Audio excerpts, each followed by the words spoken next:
Birds! Sacklet, bro. Alouettes. Engineering Grant, we get it. You're a Calgary Stampeders killer. However, in between that, things were actually pretty good for this past Calgary Stampeders this past one. Anyway, it's time for another episode of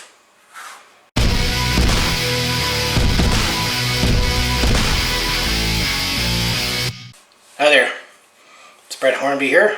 Welcome back to my Calgary Stampeders this month. Here we are, up to episode number 6 of season 2 here of my Calgary Stampeders this month.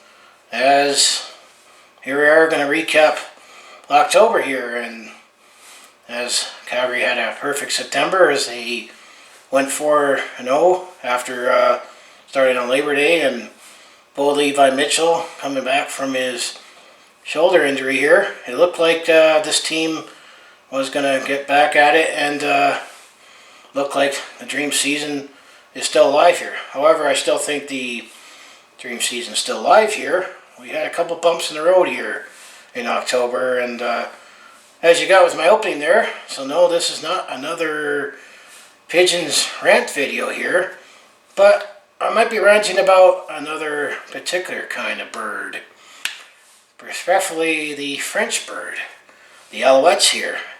And, you know, everything with Winnipeg, there's all transportation jets there, they're inspired by birds.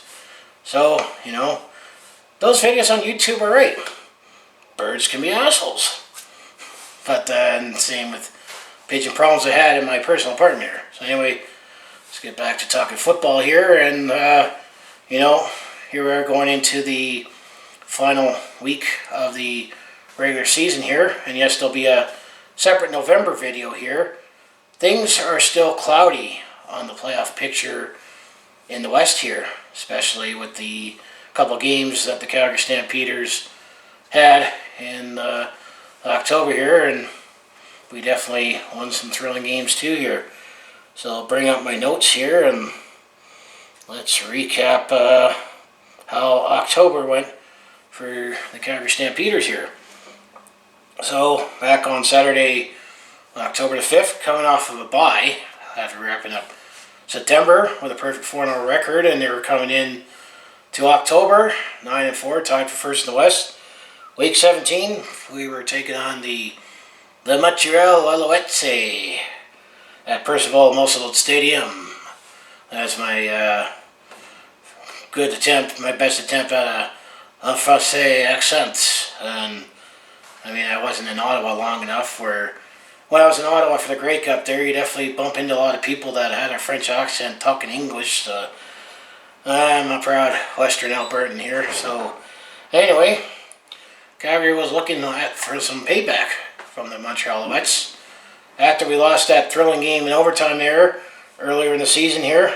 And actually how this game started off here is we had 2 long drives to start the game here. Actually, Montreal had the ball first here, and eventually Vernon Adams Jr., the quarterback, or if you watch CF on TSN, Milt Stiegel nicknamed him Vaj when you take his initials. Vaj actually runs in the touchdown, aided by Eugene Lewis on the drive here, made a couple big catches there, and with the convert there, Montreal was up 7-0 early in the game here. However, Calgary answered back on their own first drive of the game here, as Bo Levi Mitchell. The beauty with I think I have for the Calgary Stampeders here is that we're beyond guys like Reggie Bagleton and Eric Rogers on receivers here, but we also have had some injuries in receiving, so we've been able to develop some depth here throughout the season. And Bo Levi Mitchell, he's actually pretty generous at finding someone open and finding a receiver open, and that's exactly what the Calgary Stampeders did on this drive here, and until eventually got in the red zone. And actually, before Calgary answered back here, Nick Arbuckle sometimes comes in on the short yards play, you know, if it's 2nd or 3rd and 1, get in and lunch those couple yards and get a fresh set of downs here. He actually stayed in. And then Calgary had a trick play here, is that Nick Arbuckle actually attempted to pass to Zach Williams, one of the backup offensive lineman on the tight end option there. He almost had it, couldn't connect, and yeah, I got to feel bad for him when I saw that play there. However, eventually, Don Jackson, the running back for the Calgary Stampeders, ran a 5-yard play there to tie the game at 7-7, and it was a tie game at 7s going into the second quarter.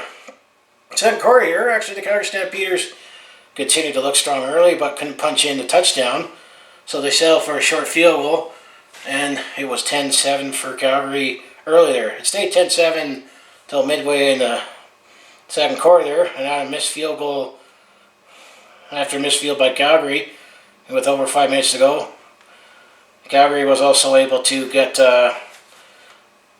another drive going here, as I believe Mitchell finds Josh Huff on a 28-yard play there. One of the depth receivers has picked it up here.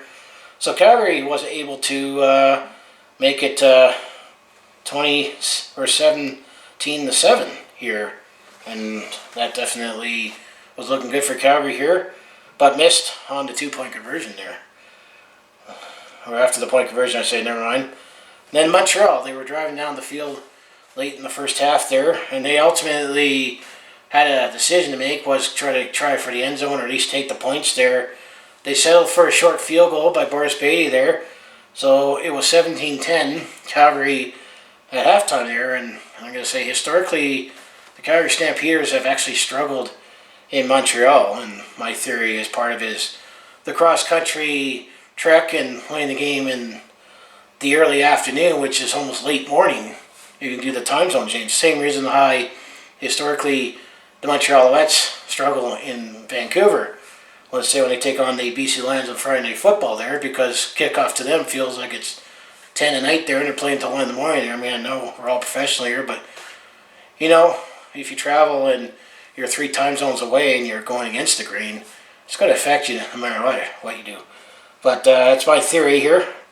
However, in the third quarter, Montreal got Ryan, and actually at this drive that the Montreal Alouettes eventually scored a field goal on, got an interception Brian Brown there, because Calgary was looking to drive the other way, and that could have took points off from Calgary there after I was talking about the cross country here. However, in the second half, things changed for the better for the Montreal Alouettes, as after the Calgary started the second half with a 2-and-out here, Rob Maver punted the ball casually, but it was Mario Alford, another returner that made the highlight reel, as he returned the 80-yard, excuse me there, belch come up there, but there was a belch with our coverage team, as Mario Alford returned an 85-yard punt return for a touchdown here, and just like that, after the point conversion, we had a 17-17 game here.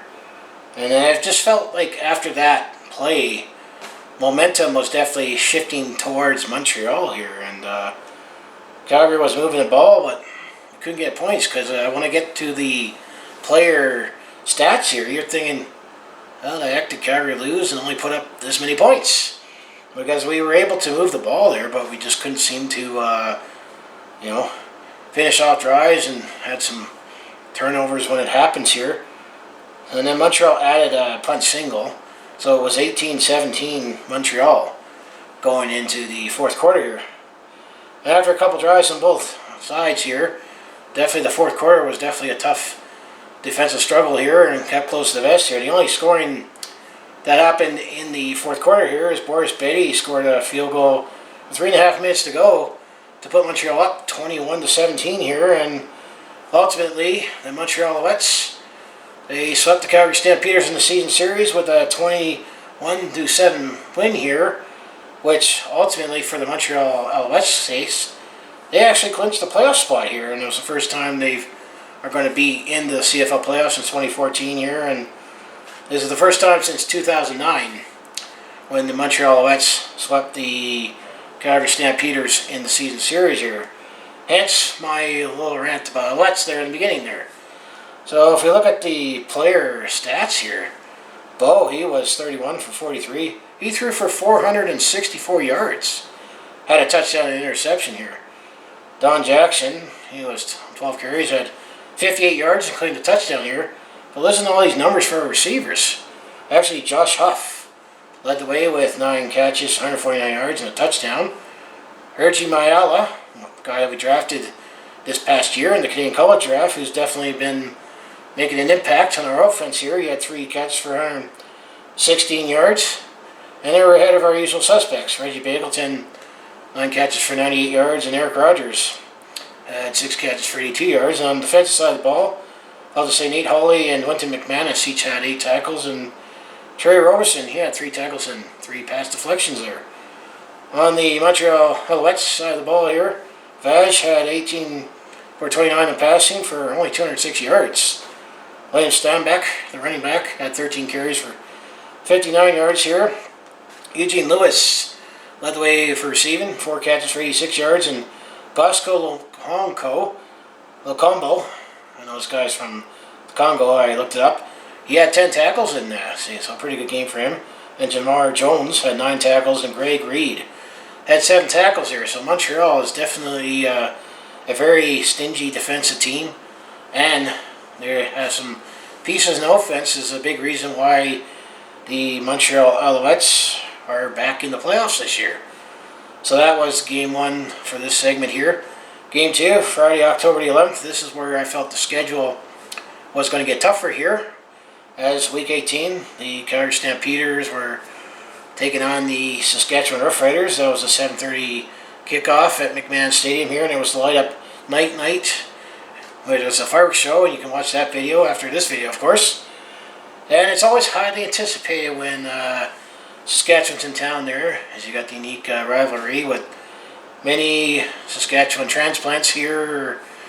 Somehow they have a cult following that a lot of people cheer for the green guys, and they all come and fill our house. And definitely it was not different in this case. But Saskatchewan had the ball first in this game. However, they only had a single there, so they drew first blood on the single there. However, Calgary on their first possession picked up a few first downs, but ultimately settled for a long 47-yard field goal by Rene Paradise to make it 3-1. Calgary. Now on the kickoff, I think Mark Killam went in his bag of tricks here, because I know they have Cameron Marshall and Marcus Stigpin, a couple guys that could potentially return and change the momentum of the game here. Also, Calgary made the short kick here, and it was fumbled. Eventually, Jamari Gilbert for the Calgary Stampeders, he picked up the fumble and returned it for a touchdown. Just like that, it was 10-1 for Calgary. So after the field goal, it was a brilliant kickoff, short kickoff that threw Saskatchewan off, fumbled the ball, and Jamari Gilbert picked it up and turned it to the house. So nice special teams play. So it was 10-1 Calgary midway in the first quarter here. However, a couple drives later, Saskatchewan scored their first touchdown of the game as a pick 6 by Nick Marshall. I think Bo had a bad moment there, and Nick Marshall was able to come close by, picked it off a 62-yard interception for a touchdown here. So it was 10-8 for Calgary there, and Calgary was able to get another field goal. Rene Paradis late in the first quarter there, so it was 13-8 Calgary after the first quarter there. Second quarter, didn't see much scoring until the final few minutes before halftime here. Saskatchewan got a touchdown after an 8+ minute drive. So Saskatchewan had a nice long drive there, although we took a couple penalties there.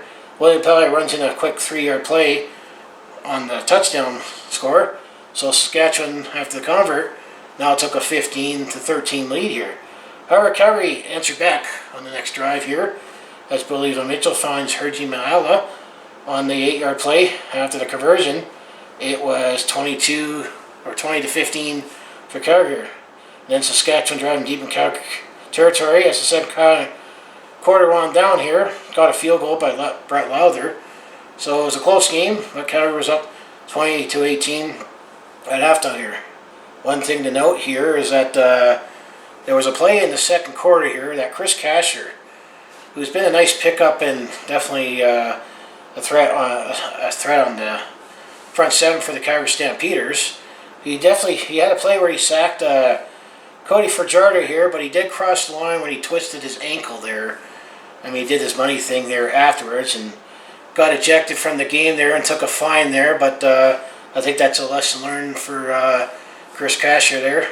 I mean, Cody Fajardo was not hurt on the play there, but definitely didn't look good for Calgary in that play there. So that's one thing I want to note as well. That also happened there. Third quarter started off Calgary, Saskatchewan, 2-and-outs. I mean, teams make adjustments at halftime. Then Calgary on their second drive took a 7-minute, nice long sustained drive here. Bolívar Mitchell once again found Hergy Milata on an 18-yard play to make it 27-18 Calgary. And after the conversion, we were going in the fourth quarter with a 9-point lead here, which it's nice to have a 9-point lead going in the fourth quarter here because it means no matter what, you need to score twice to win the game if you're up by 9 points there. However, Saskatchewan and Calgary, first traded field goals, so it was still 30-21 for Calgary. Calgary still had a 9-point lead there. However, with 5 minutes to go, this was what the score was at, 30-21 here. Saskatchewan did make things closer and interesting here as Cody Fajardo finds William Parle on a 34-yard play there with less than 3 minutes to go there. Then the conversion, it cut the lead down to 30-28 for Calgary. However, with less than 2 minutes to go here, the Calgary Stampeders were able to keep the ball moving and kept the clock going and eventually ran out the clock and took this game and swept the Saskatchewan Roughriders 30-28 here. And it was a very close one. It was a little uncomfortable, but we won 30-28, take the season series, which is definitely huge. In the event there is a tiebreaker, Calgary will get first dibs on the tiebreaker when it comes to jockeying for playoff position, and we're going to be still seeing that in the last week here. So when it comes to numbers here, Bo was 23 for 29, 208 yards. He had 2 touchdowns and 1 interception here.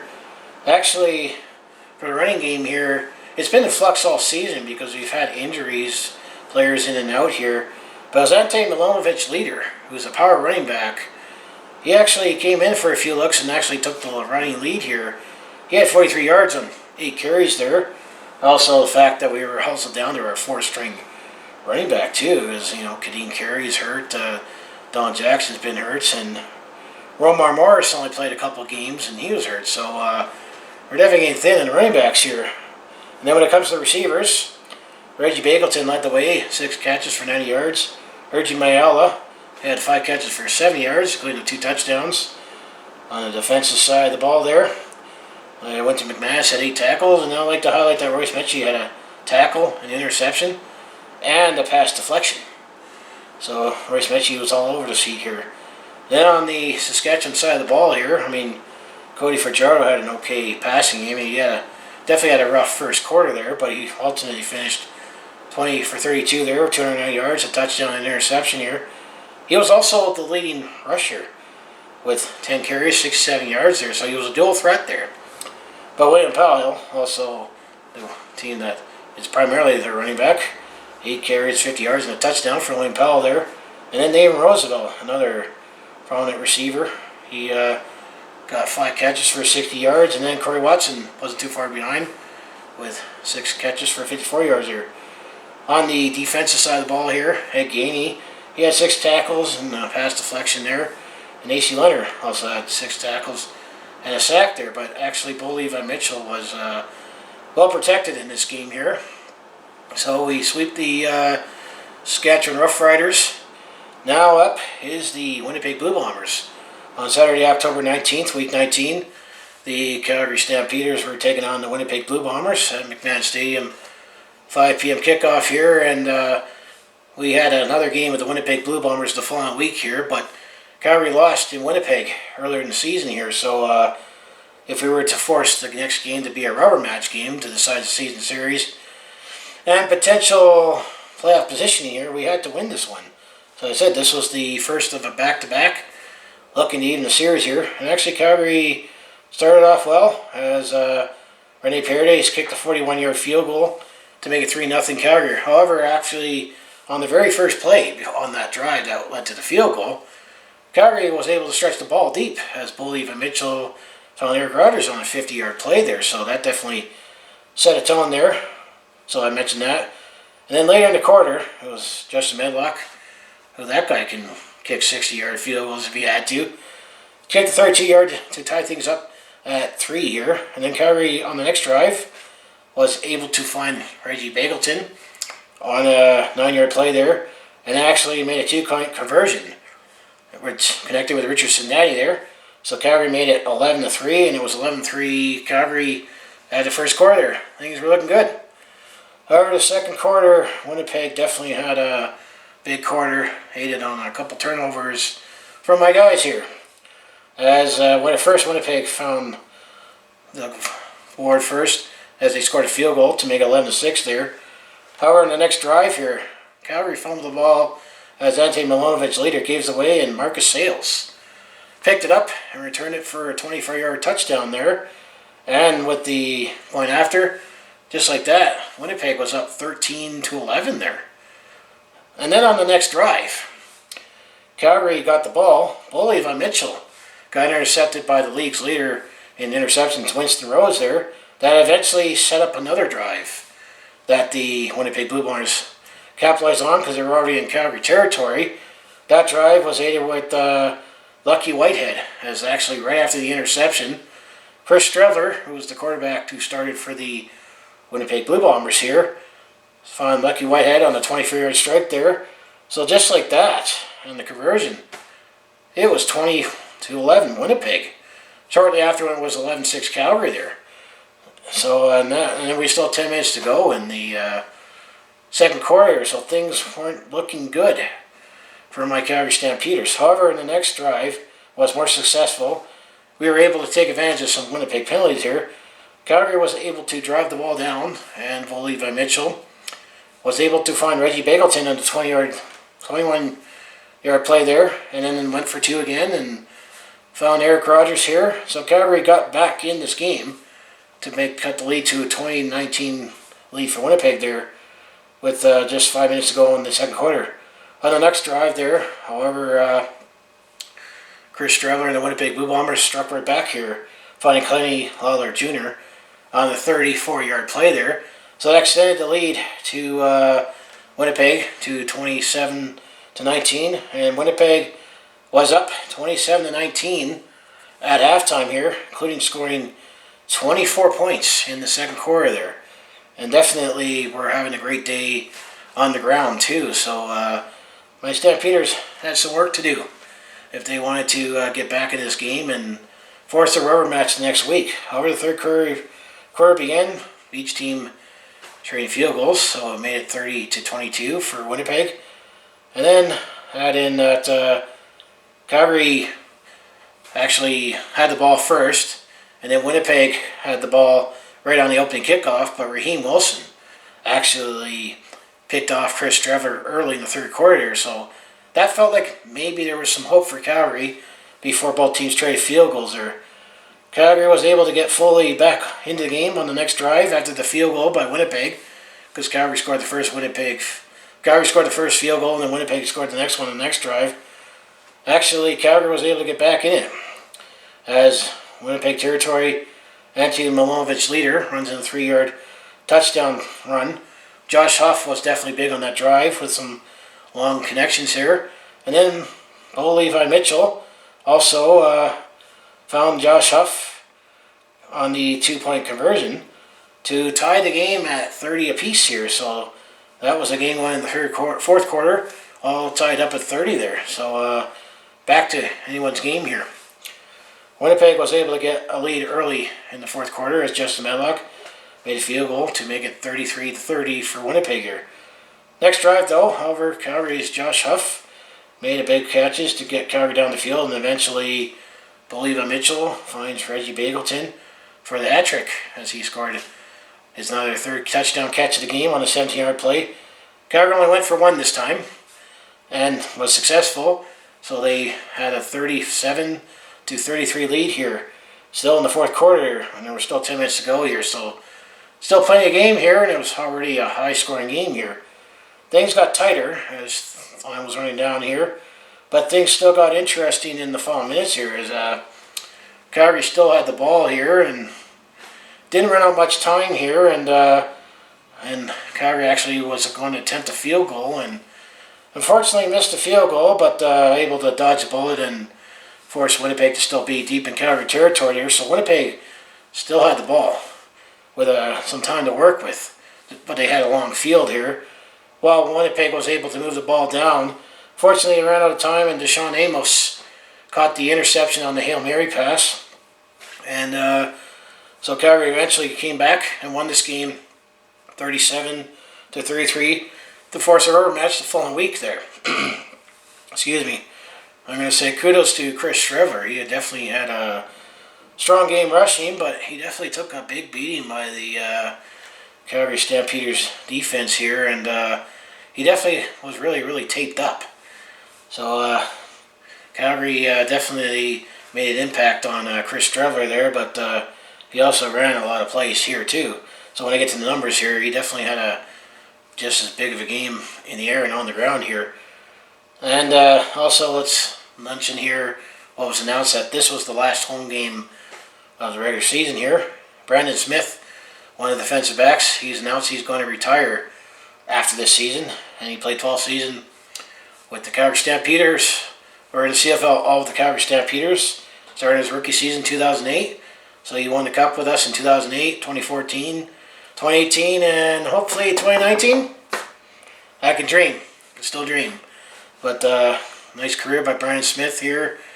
Not too bad. Played 12 seasons playing football in the Canadian Football League here. So when it comes to the individual stats for players here, Bo was 22 for 33, 337 yards, 3 touchdowns and an interception there.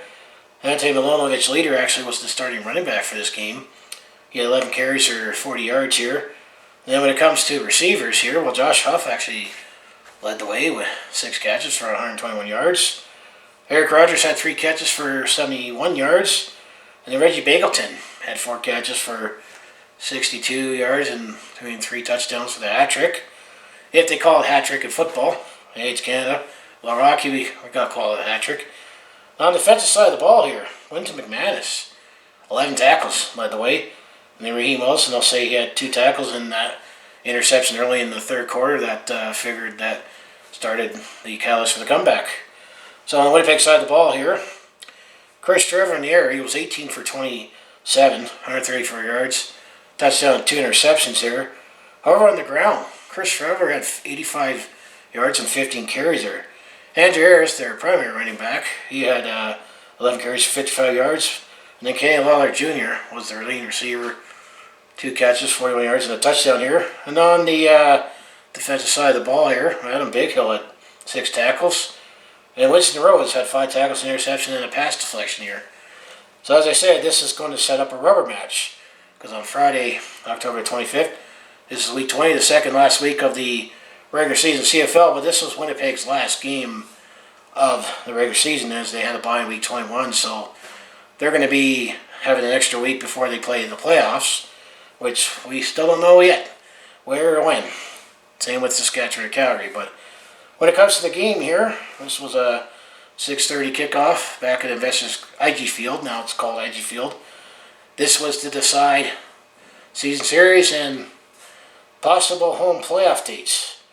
And then, as they say, this is the second visit to Winnipeg for Calgary, and so far the home teams have won both games here. So how did this one go? Well, just like last week, Calgary had the ball first on their kickoff. And it was worth noting that Calgary was playing without Terry Williams and Cordell Law, so that was definitely one impact that we missed in this game.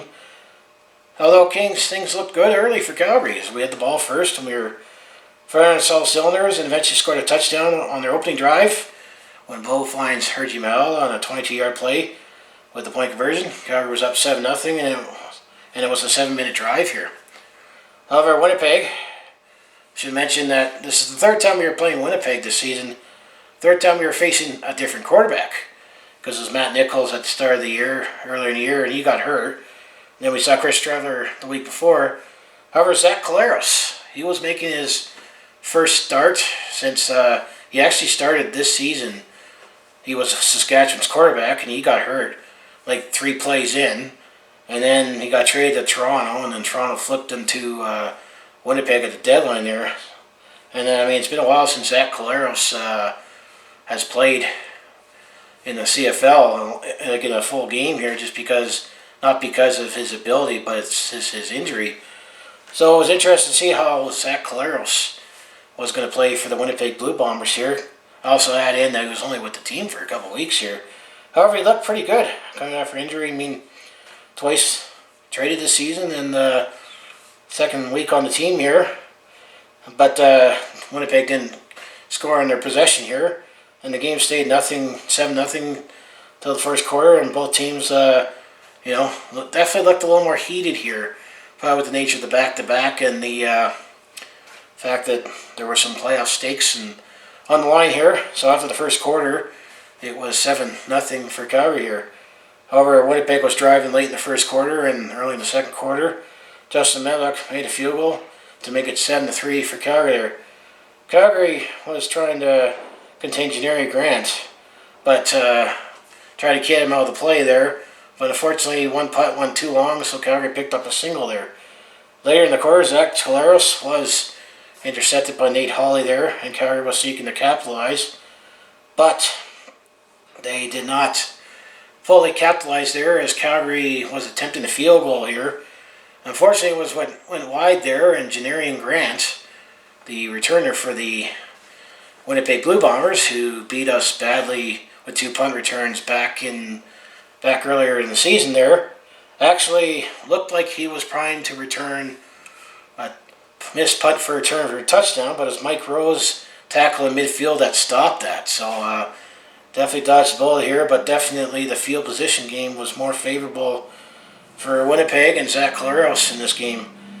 So after that possession, Winnipeg was winning the field position I mentioned here, and was able to drive down, and Zach Collaros was able to find Nick Dempsey on a 3-yard play, and Winnipeg was now up 10-8 late in the second quarter. However, just before halftime here, Bo orchestrated a beautiful two-minute drill here, 95-yard drive in 2 minutes, and eventually connected with Eric Rogers late in the second quarter there. And the point after, Calgary was up 14-10 at halftime here. So Calgary once again regained the lead here, and hopefully would clinch at least a home playoff date in the process of the win here. However, early in the third quarter here, Justin Medlock pinned Calgary deep in their own territory here, but field possession definitely helped Winnipeg here. Should note here that, Justin Medlock pinned us deep here, but Lorenzo Jerome made a rookie mistake for CFL that he picked up the ball, and he probably should have let it bounce, because it looked like the ball could have bounced out in the end zone, and yes, we would give up a single, but we would have better field position, and I think that mistake definitely led to the next sequence of events here, as Calgary had it 2-0, and we're still punting it in our own end zone. So Janarion Grant received the ball right around the Calgary 40, and then also took a penalty on a no yards penalty. So Winnipeg started the ball at our 25-yard line, and then on the next play, Zach Collaros struck again, kind of similar to how Chris Strutter connected with Kenny Lawler there on the next play, on the 25-yard play. So Winnipeg was up 17-14 there, and you can maybe pin some of that on that decision by Lorenzo Jerome here. However, Calgary did answer back in the third quarter here, as Bo found Eric Rogers on a 10-yard play here, and Calgary wasn't going to attempt the point after conversion here. However, we missed the 1-point conversion there, and the Stampeder killer, Janarion Grant, was at it again. He received it. He actually returned the missed point after conversion, returned it to the house for Winnipeg. So on that touchdown play, this is kind of a unique way where you can give up a touchdown, yet still get back in the game here, because Calgary scored the touchdown, missed a 1-point conversion. Janarion Grant turned it to the house, which is only 2 points, because you either score a point going through the uprights, or if you score in the end zone, that's 2 points. So just like that, it was 20-19 for Calgary. And we got to ask this question: could this bite them later? That's always the things I think about when it's a close game and you got to swing like that. Well, let's continue to find out, could that bite Calgary later? Late in the third quarter, Calgary did score another touchdown as Hergy Mayala, once again, was connected by Bo Levi Mitchell, and Richard Sedani connected on a two-point conversion. So Calgary was up 28-19 at the third quarter, had a 9-point lead going to the fourth quarter, which is always a nice position to be in because that forces the opposition to have to score twice, need the ball twice. However, Zach Collaros on the next drive had a nice 7-minute drive here that took up half of the fourth quarter here. Found Darvin Adams right in the corner of the end zone there. He barely made it, got it in. So Zach Collaros definitely looked poised like a veteran quarterback and definitely picked up on the Winnipeg playbook and could be a nice story for making a comeback for overcoming adversity here. Just wish it didn't come at my team's expense. But, it still was a nice play what he did. Threw it to Darvin Adams, and on the point after, it was 28-26 Calgary in the fourth quarter. And it stayed tight that way until we got to about the final couple minutes of the fourth quarter here. And Winnipeg had the ball, and all Winnipeg was trying to do was looking to march the ball down the field and set up a Justin Medlock winning field goal there. And eventually that's what happened, as Winnipeg was able to keep getting the ball down the field. And fortunately, we got them in a couple of third and shorts, but they were third and less than one that they were able to convert, especially when you have a power running back like Andrew Harris on your side there, or, Sean McGuire, the quarterback for Winnipeg, kept the ball going and eventually set up a 34-yard field goal right in the middle for Justin Medlock, and he did kick the 34-yard field goal, and the Winnipeg Blue Bombers did beat the Calgary Stampeders 29-28. So, yes, you could say that missed field goal, that missed point after, where Janarian Grant returned for 2 points, bit us in the ass there. And you can also maybe say that mistake by Lorenzo Jerome, where we, instead of giving up one and got better field position, it's one of those what ifs here, but those are some of those what ifs in a close game that unfortunately bit us in the ass here at the end. And as a result of this game, the Winnipeg Blue Bombers have taken the season series, and if they were tied with Calgary, Winnipeg would have the tiebreak here because Winnipeg finished the season at 11-7 here, and actually this was the first time in franchise history for the Winnipeg Blue Bombers that they actually were 8-1 at home. Amazing season for Winnipeg here, but so they finished the season 11-7 here. Calgary is going into the final week of the regular season 11-6 here, so we could still potentially be hosting the Western Final, hosting the West Semifinal, or be on the road. Winnipeg has no way of hosting the Western Final here, but there's still no clarity in the West playoff picture other than we know the participants. And when I look ahead, I'll set up the partial playoff tree and or playoff bracket and talk about what I'm going to do for the next episode here. So for player stats, Bo, he was 31 for 43 for 350 yards and 4 touchdowns here. Ante Milonovich leader, 11 carries for 35 yards here. Reggie Bagleton, he was targeted a lot here, and he actually took a hit there during the game. He still had 5 catches for 98 yards here. Hergy Mayala had 7 catches for 83 yards, 2 touchdowns, and Eric Rogers had 7 catches for 78 yards and 2 touchdowns. Brandon Smith had 9 tackles for his second last game of the career, and this was the live Mike night, and Wendy McNass was definitely a lot more into the game. He had 8 tackles in the pass deflection there, so that was the Calgary side of the story. On the Winnipeg side of the ball, Zach Collaros, I say he had a pretty good game, all things considered. He hasn't played in a while. He was 22 for 28, 221 yards, 2 touchdowns, interception here. Probably, I'm going to say Winnipeg is probably going to go with Zach Collaros, but they'll have a couple weeks to decide for the playoffs is it him or Strebler, since Matt Nichols is out for the season. Andrew Harris, he had 15 carries for 64 yards, and actually in this game, he officially became the all-time leading rusher for a Canadian, passing Norman Kwong here. I know there's some speculation that records weren't officially kept from 47-48 there, as TSN kept mentioning here, but it still doesn't diminish that Andrew Harris has been a great running back all his time in the CFL here, and definitely will have his head forever enshrined in the CFL Hall of Fame when the time calls. He could join John Cornish there and Normie Kwong. And then Kenny Lawler Jr., he had 5 catches for 59 yards receiving and a touchdown. Defensive side of the ball, Adam Bighill had 7 tackles and a sack. And then Mercy Matheson and Kyrie Wilson each had 6 tackles there. So that's how October went. Didn't start off well in Montreal. Had a nice satisfying win against Saskatchewan. Had a nice comeback win against Winnipeg. And then that loss, it just felt demoralizing. Although, who knows, we might be playing them again in a couple weeks and for all the marbles. Just to get to the Grey Cup potentially or get closer. So looking ahead here, well, Saturday, November 2nd will be the last regular season game for the Calgary Stampeders and the last regular season game on the CFL calendar, as the Calgary Stampeders will be going to BC Place. That'll be an 8 p.m. kickoff there. BC Lions, they got nothing to play for other than pride and potentially next year here, and who knows, maybe BC Lions might play spoiler. As I say, the Calgary Stampeders are either going to be 11-7 or 12-6 here. And if we were 11-7, Winnipeg is going to have the tiebreak on us. And 12-6, well, we'll see how Saskatchewan does in their final couple games. So that's the looking ahead here, and what I'll talk about, there'll be a November episode where I'll talk about that game.